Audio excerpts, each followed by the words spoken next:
Chinese, bad drivers.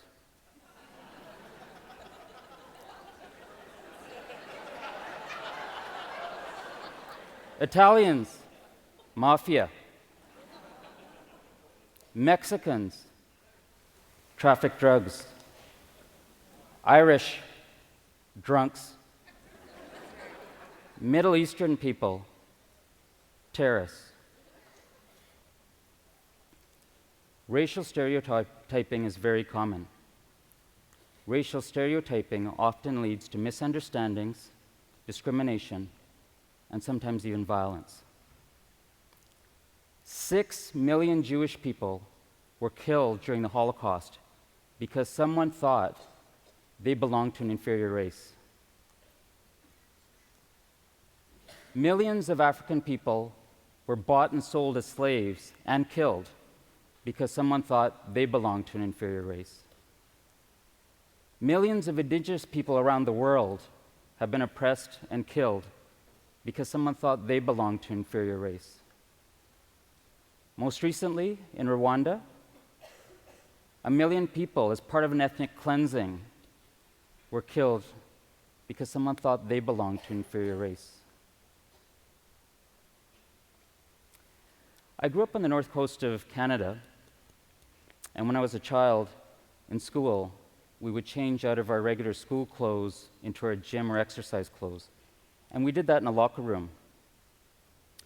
And in that locker room, when I was all alone, partly dressed, and my feet were bare because I was changing my shoes from my regular shoes to my gym shoes, 2 big bullies came and found me.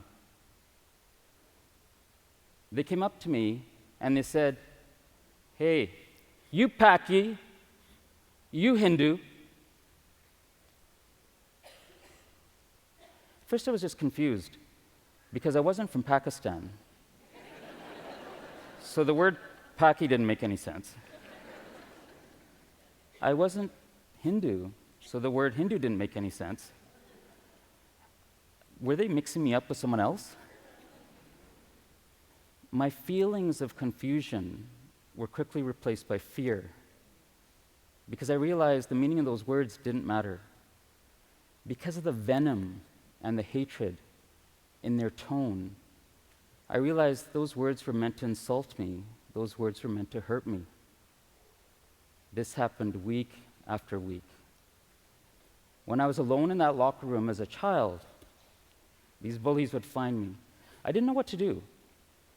The way I dealt with it was I wouldn't make eye contact with them. I would look down at the floor in that locker room, and I still remember the blue tiles to this day. I still remember the cold under my bare feet, making my feet chill. I would just keep staring down at the floor, not making eye contact with the bullies. I just kept thinking to myself, I hope they don't beat me. I hope they don't hit me. I hope they go away. I was very frightened. I was very scared. I was too embarrassed to tell my teachers. I was too embarrassed to tell my parents or my sisters. I was too embarrassed to tell my good friends. I'm telling this story for the first time today. I'm telling this story because I'm tired of looking at those blue tiles. I'm also tired of feeling the cold under my feet. But most importantly, I'm tired of being frightened. That locker room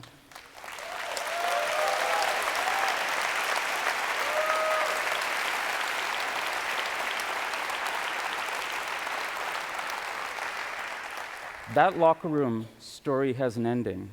But before I tell you the ending of that locker room story, let's talk a little bit more about racial stereotyping. Sometimes racial stereotyping isn't frightening, it isn't scary, it's just awkward. So I'll be at a party, having just a splendid time, a cocktail party, but just a great time, and then the inevitable happens. Someone comes up to me and says, "Tell me about your culture." Yes, it's usually someone white. And before I tell you my answer, you need to know a little bit more about my history. So I came from India to Canada when I was a year old, and we settled in northern Canada. So my earliest childhood memories are of snow and ice. Lots of snow, lots of ice. So when someone says, "Tell me about your culture," my immediate reaction is ice hockey, salmon fishing, and black bears. The person asking the question is perplexed and confused. I think they think I didn't understand the question. And because what they really expected me to say was that I was an expert in samosas, the Taj Mahal, and the Kama Sutra.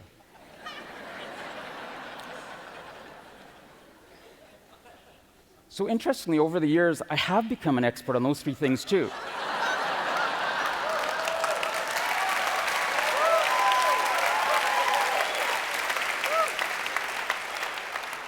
I'm seeing the fear and look of panic in some of your eyes. Don't worry, I'm not going to demonstrate that expertise right now. So racial stereotyping is really common. We all racially stereotype. Why is it common, and why do we all racially stereotype? We do it because that's the way our brains work. Our brains are wired to recognize patterns. We recognize a pattern, and then we attribute characteristics to that pattern. As a doctor, if I'm seeing a patient for the first time, let's call her Maria. Let's say Maria's large in appearance. I've never spoken to Maria, I've never examined Maria. And Maria's walking towards me. Because of her large appearance, what's going through my mind? What's going through my mind is, I have to check Maria's blood pressure because she's at risk for having high blood pressure. I need to check Maria's sugar because she's at risk for having diabetes. I need to examine Maria's knees because she's at risk for having arthritis. Now, the amazing thing is, all that's happening without me knowing it. That's happening subconsciously. That's subconscious bias. What I need to remember, though, is that when I check Maria's blood pressure and it's normal, I check Maria's sugar and it's normal, I examine her knees and they're normal, then I need to shift my thinking of Maria. Because otherwise, without even having spoken to her, I've given Maria and myself 3 diseases to worry about for her. The same thing happens when you see someone that belongs to an ethnic group that's different than your own. You see someone standing across the street wearing a turban. It's very natural to attribute characteristics to that person wearing a turban based on the one other person you've interacted with who is also wearing a turban. And the same thing happens when you see somebody with a body piercing or a tattoo or speaks with a particular accent. We recognize a pattern, and then we give characteristics to that pattern. But why do we give characteristics to that pattern? We do it for 3 reasons.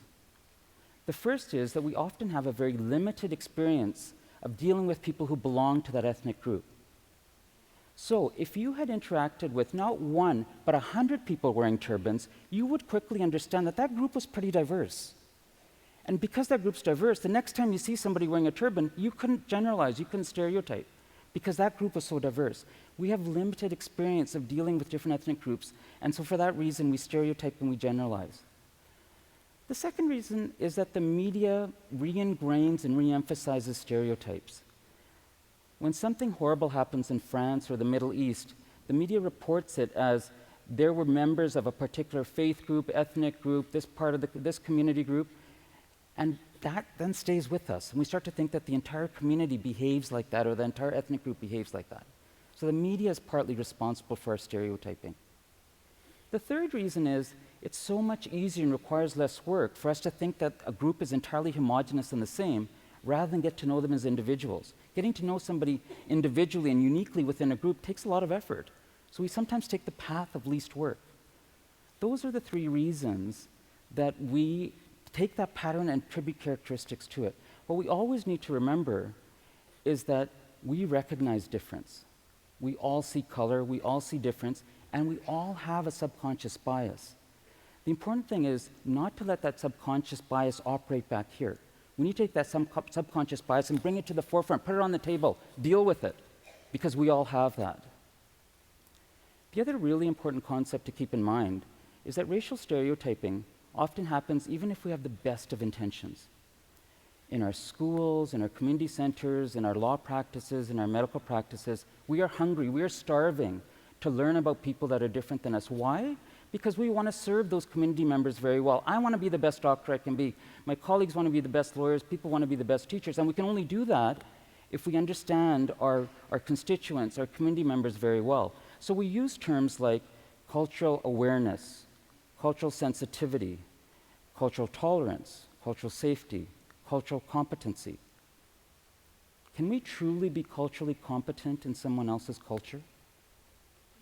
When I was early in my young days as a young doctor, early in practice, I had this really sweet Indian grandmother as a patient. And she would walk in to see me, and she would be walking very slowly with this cane. And every time I saw her, she was wearing this elegant sari. She lived with her husband, her kids, and her grandkids. And she told me she prayed and meditated 3 times a week. She was feeling a bit tired, so I had arranged for some blood tests. And I found when the results came in that her iron was a bit low. And knowing that she wasn't going to be crazy taking iron tablets, and knowing that she was vegetarian, I thought I'd be really a comprehensive doctor, so I sat down and found all these vegetarian foods that she could eat that were rich in iron so that she could improve her diet.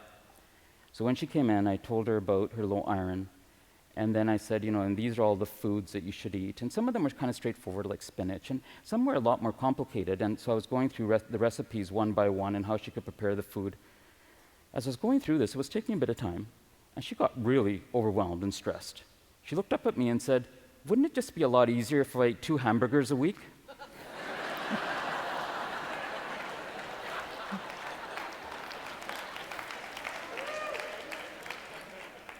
I was stunned. I didn't know how to respond. And she said, "I love hamburgers." And I had made the mistake of stereotyping. I thought that because I understood her family, her community, her faith group, her ethnic group, that I understood her. I had stereotyped. We just need to all remember that we do tend to stereotype, but we need to be humble and have enough humility to know that we can correct that. Why is this issue of racial stereotyping so important to me? Let me take you back to that locker room. Week after week, when I was partly dressed, barefoot, alone in that locker room in northern Canada, those 2 bullies would come in, calling me Paki and Hindu. I decided I actually needed to do something other than just avoiding their gaze. So I decided I needed to win their respect. Surely if they respected me, they would stop calling me names. They would accept me also. So first I thought about sports. And I know, you're looking at me as this amazingly muscular, athletic guy right now. And you're probably thinking I was always amazing at sports. The truth of it is, I wasn't very good at sports. Really, I wasn't. And so I was never going to be the next hockey superstar like Wayne Gretzky. So I said, forget about sports. I'm going to focus on academics. I'll impress the bullies with academics. And so what I did was I studied really hard, and I got the top marks, which was, okay. But I also did science projects and science experiments, and one of them I had a ton of success with. So what I did was I took chicken manure, and I converted it into fuel. And this got me all sorts of attention, nationally and so forth. And then I worked with this Canadian university professor, and we figured out how to take the chicken manure and the chicken waste, and we were going to use it to meet the energy needs of developing countries. So I got all these awards and national media attention. I was offered scholarships everywhere. I had made it. And in fact, I got so much fame and attention that when I graduated high school, in my high school yearbook, they say the future graduates are likely to do whatever, I was the graduate voted the most likely to produce a chicken manure-powered space shuttle.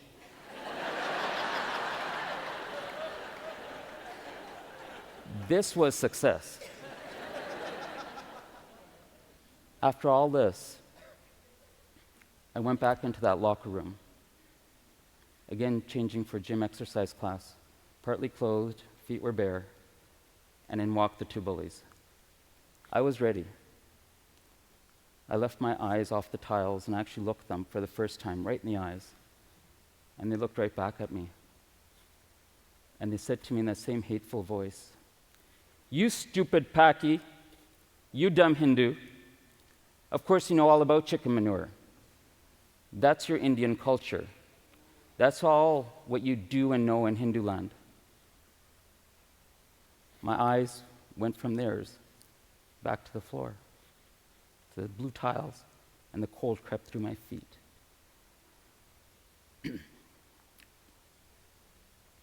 That's one example of many in my life where I've been racially stereotyped. We need to do three things, all of us, to reduce the negative impacts of racial stereotyping. The first, admit to yourself, be honest with yourself that you see difference, that you see color, and that we all have a subconscious bias. When someone says, I treat everyone the same, I don't see color, someone says to you they don't see color, tell them to go see an eye doctor. There's something wrong with their vision. There's clearly something wrong with their vision if they don't see color. Recognize that we all have subconscious bias, bring it to the forefront and deal with it. The second thing is that when you're interacting with a group that you think is different than your own, and a member in that group that you think is different than your own, try to find at least one thing in common with that person.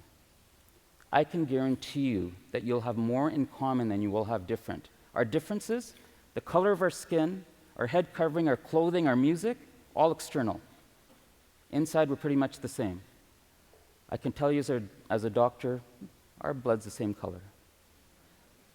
Thirdly, when you're interacting with someone in a group that you think is ethnically different than yourself, get to know them as an individual, get to know them uniquely. That way you're going to be less likely to generalize and stereotype that entire group. Get to know them as individuals and not as a group. 30 years later, I still have nightmares about those bullies. I still see the blue tiles. I still feel the cold under my feet. I still hear their voices. I still feel their hatred. We all need to make sure that there's no child anywhere in the world who's as frightened as that kid in that locker room.